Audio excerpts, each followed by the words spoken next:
Hello friends, அஸ்ஸலாமு அலைக்கும். இன்றைக்கி டுடேஸ் லஞ்ச் என்னென்னு பார்த்தீங்கன்னா, உடச்ச உளுந்து இருக்கு இல்லையா, கருப்பு உளுந்து, அது போட்டு பச்சரிசியில் சீரகம், வெள்ளைப்பூடு, வெந்தயம், வெங்காயம் போட்ட ஒரு பால் கஞ்சி. அதுக்கு சைடிஷ் என்னென்னு பார்த்தீங்கன்னா, நல்ல தேங்காய் துவையல், முழு வத்தலை அரைச்சி சுட்டு அரைச்சிருக்கேன்.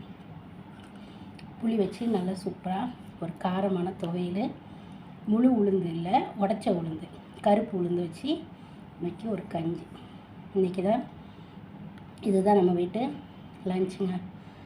என்ன செய்யன்னு பல யோசனைக்கு அப்புறம் மண்டையை போட்டு குழப்பி, இது ஆல்ரெடி பிரேக்ஃபாஸ்ட்டுக்கே செய்யணும்னு நினச்சேன். இன்றைக்கி பிரேக்ஃபாஸ்ட்டு சாப்பிடல. அதுக்கு ஒரு பல ஜூஸ் குடிச்சிட்டேன். கஞ்சி குடிக்க போகிறேன். இப்போ டைம் என்னென்னு பார்த்தீங்கன்னா 2:30 மணி ஆகுது. இன்ஷா அல்லாஹ் யாருக்கெல்லாம் கஞ்சி பிடிக்குங்கிறவங்க ஒரு லைக் பண்ணுங்கள். இன்னொரு வீடியோவில் சந்திக்கிறேன். பாய்.